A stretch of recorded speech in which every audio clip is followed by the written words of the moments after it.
Hey, what is up, everybody? Welcome to the Worship Collective podcast. My name is Colton Jackson, and I'm a worship pastor living in Cincinnati, Ohio. And I've had this idea for a long time to start a podcast where I sit down with worship leaders, pastors, musicians, and creatives in the church from all over the world.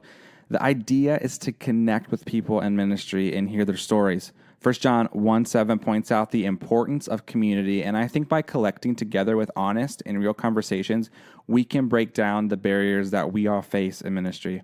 And I'm super excited for week 1 of the Worship Collective podcast. I got the chance to sit down and chat with Tyler Jarvis. Tyler is the worship pastor at Grace Church Marietta in Atlanta, Georgia, a phenomenal singer-songwriter, and he just happens to be my best friend. We talk about his story, where he is now, the triumphs and the struggles of working in ministry, and just about everything in between. I really hope this encourages you as much as it did me. Thanks for listening, and now here is my conversation with Tyler Jarvis. You showed me all that this is. Problem is inside this place. Dreaming of what it takes, how you make it for me. And I hear you say my name in the way that's... All right, what's happening, man? Hey, Colton, good to see you, man. Dude, good to see you. How you been? Good? Doing well. It's been really warm in Atlanta for January, so That's good. awesome. Yeah, yesterday was the 8th, and it was 60 degrees in Cincinnati. That is beautiful. And today it's 29.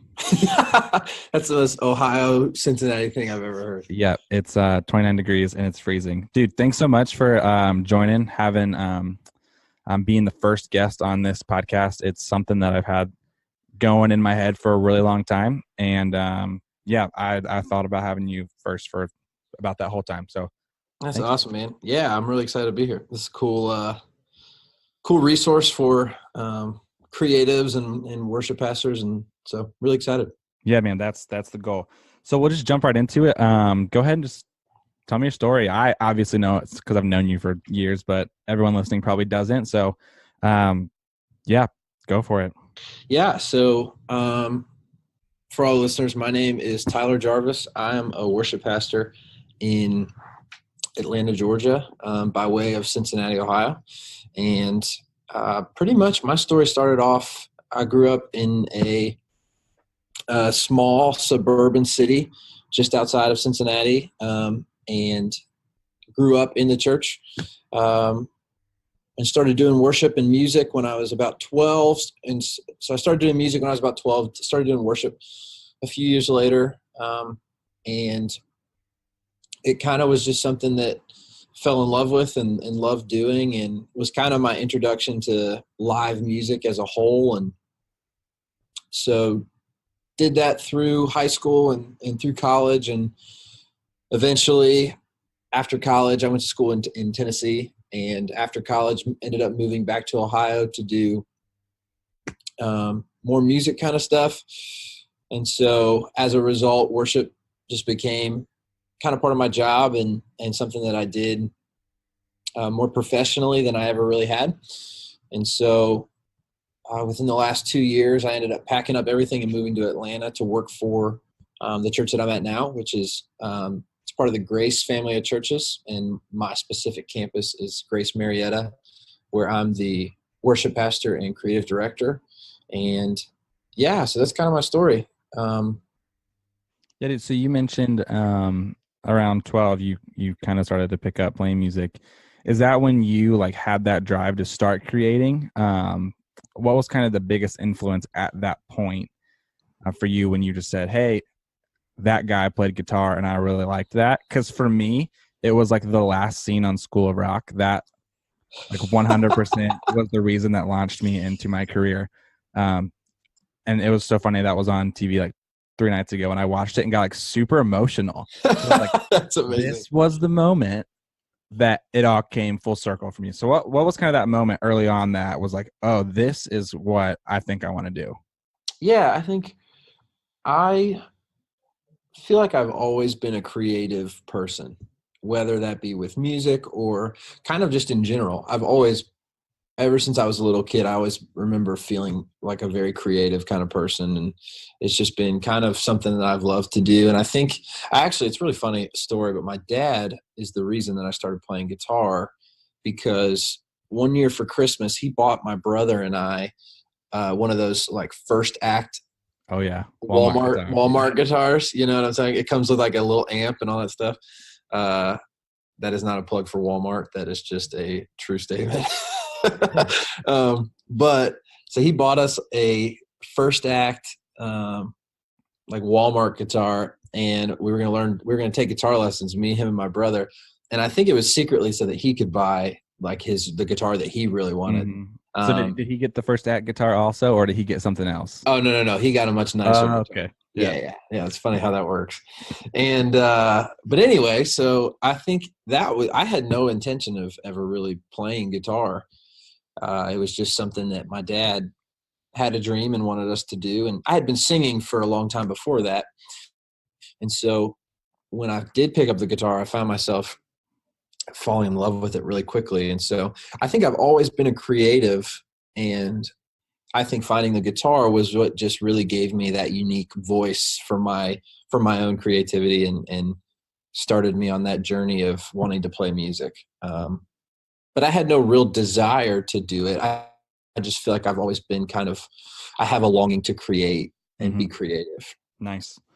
Yep. So, I mean, with that little first act guitar, I mean, now you're in Atlanta, you're a worship pastor, you're a singer-songwriter, you have an album out, you're playing shows, goodness, all the time. So just talk a little about that, about the process of, getting this collection of songs together. That's not necessarily worship stuff, but it is kind of your other creative outlet that you can express yourself through. And I've had the privilege of kind of seeing all that go into fruition. So just talk a little bit about your album, what it means, songs that are on it. Just anything that you really want to share about it. Yeah. So I've released a couple songs over the past 2 years. But my most recent is a small record I did called Revelry, that came out of June of 2018. And yeah, it was just a collection of some songs that I had written over the past couple of years that, it's interesting because I feel very passionate about the idea of writing songs for the church, and it's something that I'm trying to get better at and grow in my craft of. But I also really believe that there's something really unique about writing songs that are more personal worship songs. And then also it's just kind of fun to write love songs personally. Yeah. And so for me, I think writing this record was it to do the singer-songwriter, more secular type stuff is kind of a dream that I've always had, and something that I've been chasing for about the past year to 2 years. And it's interesting because all the songs on it, a couple of them are what I would call personal worship songs. Yeah. A couple of them are just real life scenario songs and things that have just happened in my life that I've taken some creative liberties on and enhanced the story to be cooler or more fun than it is. Oh yeah. And so, yeah, I think so for me, writing songs and creating music, kind of like I talked about with that story of always wanting to create, I really do think that this has helped me begin to even more specifically define my creative voice, and also just kind of talk about who I am as a person and just define my own story a little bit, but also just really specifically, what I can contribute creatively to the world and also to my community and that type of thing. So, yeah, I think that this record was a really good kind of indication of where I'm at in life and where I'm at in just my walk with the Lord every day, but also it was just a great expression of who I am and kind of where I see myself going. And yeah, it was just a super fun process. Yeah, absolutely. Describe Revelry. What does that mean? Why did you want to name the album that? I know that there's a line, and I'm gonna butcher it so bad right now. But it's my favorite line probably on the record. It's about dancing around the fire and joining as one in great and mighty choir. And Yeah. talk a little bit about David in that. So just hit me with that. I want to hear kind of your thoughts on that. Yeah. So the song is not like, it's not scripturally accurate. Mm-hmm. I always have to preface with that because I'll get some fire back about that. So yeah. So there's a reference to Isaiah in Matthew 5. I think it's in Matthew 5. And I think the reference is Isaiah 41, but it talks about a voice calling out to the wilderness, prepare a way for the Lord. And also Revelry is the title track of the EP, just to clarify. And so, yeah, when I was writing that song, I found myself, as my mind does in like a creative and just thinking manner, I just began to ask myself, like, what is happening in the wilderness that is so kind of, there's in Isaiah, there's such a mystique and kind of uniqueness, but yet this awe around this idea of a voice calling out of the wilderness. There's just a I don't know, like a mystique. That's like the best word I can come up with for it, around that verse. And so I just wanted to write a song that my imagination could begin to talk about what was happening in the wilderness. And so yeah, the line you're talking about is, through the night we danced around the fire and sang as one, the great and mighty choir. Yep. And then there's a reference to David as well. It talks about David's words forever being lifted high in reference to the Psalms. And so this was kind of in big picture perspective, Revelry is just kind of this idea of what would it look like if the whole world was in the wilderness worshiping. That's good. And being part of this, it says when we get to heaven, we're going to be singing forever and ever the praises. So, what would that look like very practically and almost exactly how it's said in scripture? What would that look like on earth? And so that's kind of my incarnation of that depiction of that verse. No, that's really good. And I believe that we have a very creative God, and that's just, I think he honors our imagination, specifically when we're, imagining who he is and the stories that are in the Bible that we can't, physically see with our eyes. It's kind of left up to our imagination, and that's really good. Another creative outlet or something that's new for you, I mean, very new, is you just released a blog. I just started a blog called The Creative Manifesto. Yeah. Actually, just posted my first article. Actually, I kind of want to call them episodes. I feel like maybe that's a TV thing. I don't know, but it's fine. Probably going to call them episodes. But I just posted my first episode. There you go. Just this past Monday. So yeah, that's good. I got a chance to sit down and read through that. Me and my wife did, who you also know very well. Yes. I want to quote you real fast on a part that I just really loved, and if you can dive into. It's after reflecting on 2018. One of the busiest yet growth-filled years of my life, I've recognized 3 specific things, and I've realized that every person, one, is a storyteller, is a creative, whether they realize it or not, or has a unique perspective of the world, and that perspective is critical to see. Indulge with me for a moment and agree with me that all 3 of these things are true, even though I'm sure some of you disagree already. By agreeing that all these things are true about every individual on the planet, then I'm going to propose that we have an even greater calling as human beings. Why do you think it is important for stories just to be told? I mean, that's a huge reason why I'm starting this podcast, is to hear people's stories like yours and their stories behind what they do, why they do it, as well as getting into the nitty gritty parts of ministry. But like, everyone has a story. So why do you think it's important for their perspective to be known? Yeah. So, and I'll actually am going to get into this in a couple weeks on a post. So check into that, guys. Shameless plug. But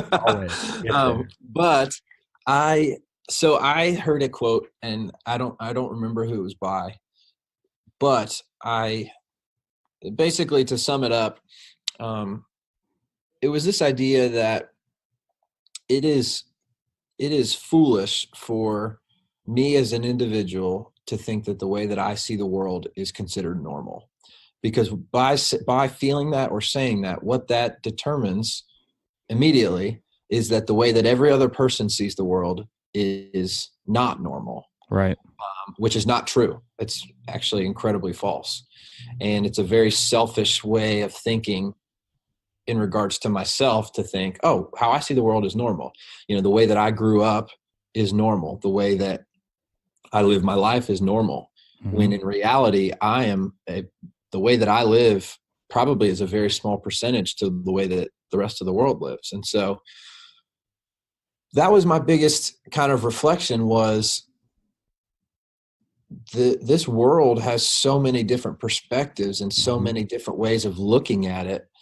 And it's critical for us as human beings to recognize, one, that idea that the way we see the world is not normal. And two, can we see the way that other people view the world? Yeah. And I think the easiest way to do that is through sitting down and just listening to the stories that people have to tell. Yeah. I think that's the only way that we can recognize the different perspectives that are critical to understanding one another. Yeah, that's really good. It's funny that you say that. I was having the thought a couple nights ago. I was at home and I was, looking at my dog, and my wife was also there sitting with it. And I was thinking, I was like, does she see him the way that I see him? Like, it's wild. It's like wild. He looks the same to both of us, I think. I don't know. I like, and I see myself in the mirror and I'm like, is this how my wife, this is what I look like? And I mean, it's so much deeper than surface level, but it is very true. Like, I hear music differently than everyone on the planet. I view the world differently than everyone on the planet, even the ones that I'm most close to, like my wife. We view the world completely different. But I'm a stupid idiot human, and I selfishly am like, oh no, she obviously just sees everything the way I do, which is so false.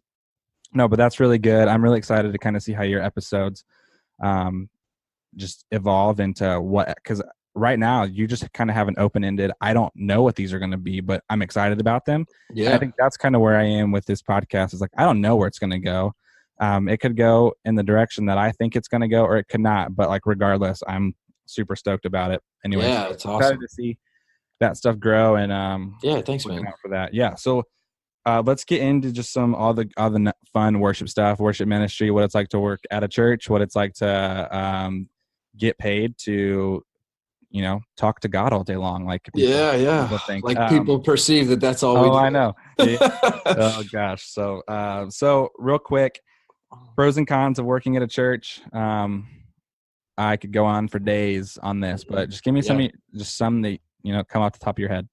Yeah, I think, and I'm going to try and be very specific to my context, because I don't want to generalize for the general church, but I know very specifically for my context, some pros are the level of family that I have at the workplace. That's not what you would normally find in corporate America. And I've been in corporate America for roughly 2 years before I started working in the church. So I've seen kind of both sides of it. And that's not always the case in corporate America. It's probably not always the case in the church too, but in regards to my context, I've really found an incredible sense of family within my coworkers. And so that's a huge pro.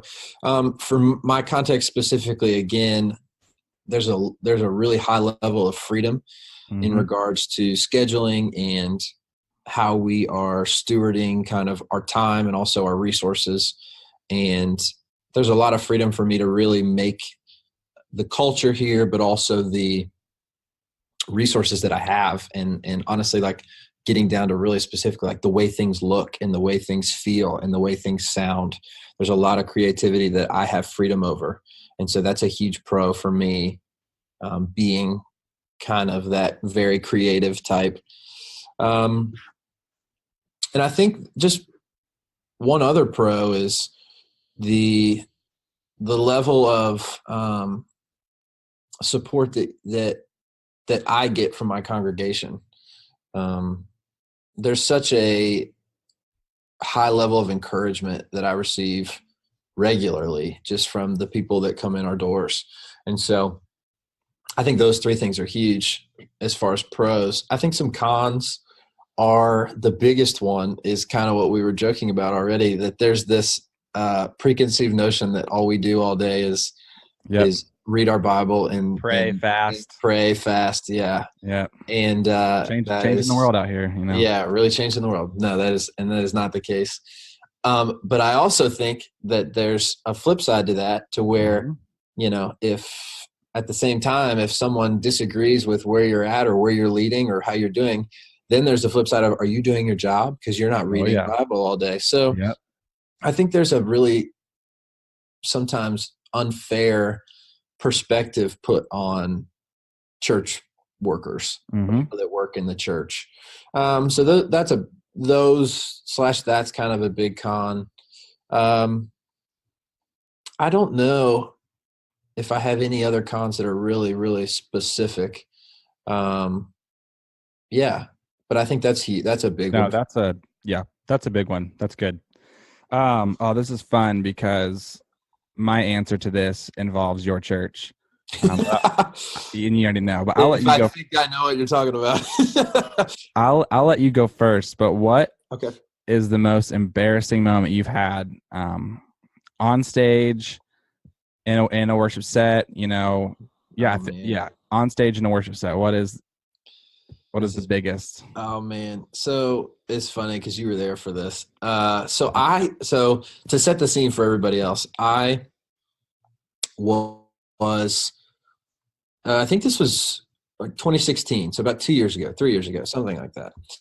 And I was leading for a welcome back event for students at a local church in Cincinnati. I know exactly what story this is. Yeah, I'm sure you do. This is good. So at that time, there had been this new song that had just been released, and it's an incredible song by the crew over at North Point. And the song's called "Death Was Arrested," and it had literally just come out. And the guy who was running the event basically said, "Hey, we really want you to sing this song. It's been huge for our students.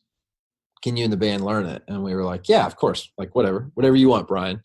And so I was a little too confident in my abilities, and I didn't really take the time to learn it. I was like, "Yeah, it's a worship song. Like, I can figure it out." Yeah. And it is not just a worship song. This is like a hymn. There's a lot of words. There's a lot of words. And so, for those of you that don't know the song, I encourage you to go look at it because it'll make the story even funnier.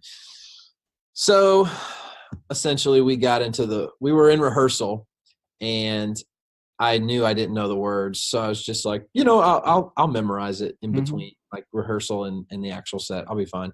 Well, that didn't happen.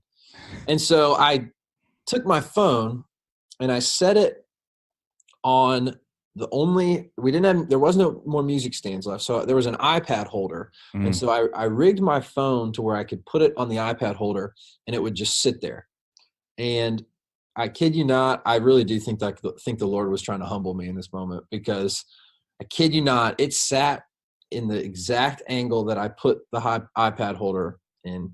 And as soon as we started "Death Was Arrested," this iPad holder went from like a 75-degree angle to completely flat, and my phone on the ground, and the screen is upside down. So I can't even see the screen, even from the floor. Correct me if I'm wrong, but I don't think the specific church had a confidence monitor. No. Time. Yeah, I remember there not being one, and just I was playing bass for you for this event, and I saw your iPhone drop, and just like the look of sheer dread like washed over you, and it was like right in the beginning of the intro. I was like, we hadn't even started the song. Yeah, and like there was no picking it up, recovery. There was no picking it up.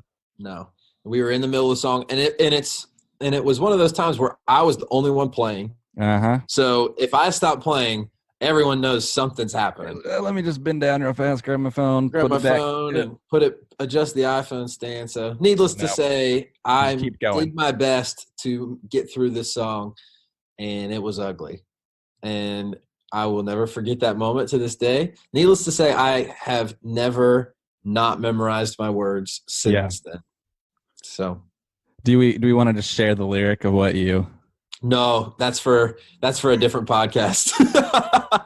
Come on. Oh, so good. It was good. So yeah, there was just it was a great moment. My moment happened this past summer in Atlanta. Me and my wife went down to just hang out with you and our other friend, and you had me come lead at your church, and I'll never forget it because it was hot. Goodness, was it hot outside? It was Atlanta it was either late May or early June. It doesn't matter. It's hot in Atlanta year round. Yeah, so. It was warm. And I don't know why that was important, but I just remember it being very, very hot. We played the worship set. It was phenomenal. And we're going back up. And Living Hope by Phil Wickham just came out, and I was leading that. And I was leading that at the end. And like the way your church is set up, it's really cool. It's like it's an old Baptist church. Yep, old Baptist church. Yeah, it's kind of redone to fit a modern church, and but there are stairs that you could walk up onto the stage, but you could also step like from the ground to the stage, side stage. And why I did not take the stairs, I will never know. Just feeling froggy. I was. So I put one leg up, and then I just hear this like just tear. And, the pastor's praying. I'm like, oh no. I look down, and like my pants are just ripped in places that it should not be ripped in. And I'm in like panic mode because I'm like, I have to walk up here and sing this song like right now. What do I do? And like praise the Lord for long worship leader t-shirt. So I just pulled that thing as long as I could. I took my guitar strap and just put it like way like Green Day style, like way down there. That's it, man. And I went up there and led that song, and we were supposed to go to lunch afterward. And to add to that story, I had no idea any of this is going on. I'm at the piano, playing underneath him, and this is all happening right in front of me, and I had no idea. Yeah, so you covered it up well, is what I covered it up well. We had to go to lunch with just some people on your staff at church after that, and I was like, I need to go back to your house. I need to go change. Because I ripped my pants on stage. So yes, that was my most embarrassing moment. But I think that we have to be able to like, I think our jobs are super serious, and I do take what we do. I know we joke a lot about, people just think we're just sitting in our offices and fasting and praying and stuff, but our jobs there's a weight and there's a load to them. So I think it's good to kind of poke fun and think about funny, stupid stuff that happens. So worship influences, people that inspire you, and maybe it doesn't necessarily have to be worship artists. I know that there's such a secular sound in modern worship music, especially as we're, going in the future. I think that people are just kind of paving the way with the way worship music sounds. So what are some influences that you have that kind of mold your sound in worship? Yeah, I think so. I have some artists / bands or churches that I'm big believers in, and I feel like are kind of doing it the way that I feel like it should be done. And so I'm a big proponent of Pat Barrett and the guys at the House Fires crew. I love. Go ahead. I mean, and that's a crew that's born out of your church. So yeah. So the House Fires gang, and they're all born out of Grace Midtown, which is part of the family of churches that I work for. So it's really cool to have watched that and seen their success and that kind of thing. So Pat and the House Fires crew and Kirby as well, they're all phenomenal. I'm a really big Corey Asbury fan, and I love what the guys at Bethel are doing. And I think as far as just music influences in general, it's tough because I feel like I've really at my church have tried to bridge that gap of a secular sound and a worship sound. Yep. I kind of dislike that idea of there being a worship sound. And so I've tried to really find ways to bridge that gap. But some guys that I listen to that have influenced my writing as far as my personal stuff, and like on my album Revelry and that kind of thing are, Ben Rector's huge for me, as you are fully aware. Oh, yes. Ben Rector's huge. I'm a huge Mayer fan, John Mayer. I love Gavin DeGraw. I love Jason Mraz and kind of those modern day singer-songwriters. Mm-hmm. But yeah, so I feel like my musical taste and influence is kind of just a mashup of all those guys in one. And finding realistically what I try and do as far as within a context on a Sunday is I really do want to find that bridge of a gap between what is appropriate for worship, but also can be creatively interesting, musically, lyrically, melodically, and just find ways to make those two kind of secular sounds and worship sounds feel like just what I would call Grace Marietta's sound. Yeah. That's kind of what my goal is every Sunday, is to try and find that unique kind of breaking point. Yeah, I know. I feel like we're churches put themselves in this box of making sure that they sound just like the record, which is something that I'm passionate about. That I believe that, worship musicians and worship bands that provide us amazing resources to lead our churches with on Sundays and on the weekends, they give us these and to provide fluidity and for your team. I think it's important that you're playing them similarly. Yeah. But it is also really good to kind of have freedom and to make your church have a sound. And I think that you accomplish that super well, and you hear it in your music. And I feel like if you listen to Tyler's music and then go to his church, it's kind of you hear the similarities in it. So that's really good. How would you describe your vision of what you would kind of love to see in the worship ministry in your church? Is that something that's like substantial growth? Is it just knitting together as a deeper and more faith-filled community? Like, what is your vision? And I would even say, what do you want to see happen in 2019 for your ministry in your church? Yeah, that's a great question. I think so. The Lord has really been teaching me about this idea of welcoming him within the context of just my life, but really specifically, I think, for Sunday mornings. And to make a really long explanation short, I feel like we invite the Lord more often than we welcome him. And there's this idea of a definition of inviting the Lord is to give him permission. And in reality, I believe that the Lord already has permission. Yeah, that's really good. It says that in Scripture. And so what I really want to do this year is I want to welcome him, because the definition of welcome is to greet someone. And the one of the sentences that Webster's use is to greet someone at the door. You're not giving them permission to come in. You've already established that understanding of they're coming. And so now it's saying, man, I'm so glad you're here. And so that's really good. That's a big thing that I want to just establish within my team, but also with my people and my congregation, is just to say with every Sunday, we're welcoming the Lord. We're not saying, all right, Lord, right now you can come in. No, you've already come in. So now we are so glad that you're here, and just saying that over and over again. And I think really specifically for my ministry, I just want to see two really, really big things. I want to see, from a practical side, I want to create and help my musicians become great musicians. Mm-hmm. I don't want my musicians to think, oh, it's another church song, I can play it. No, I want them to really creatively throughout the week be thinking, how can I make this song sound awesome, but also really serve what's happening in this moment? Yeah. So from a practical standpoint, that's huge for me.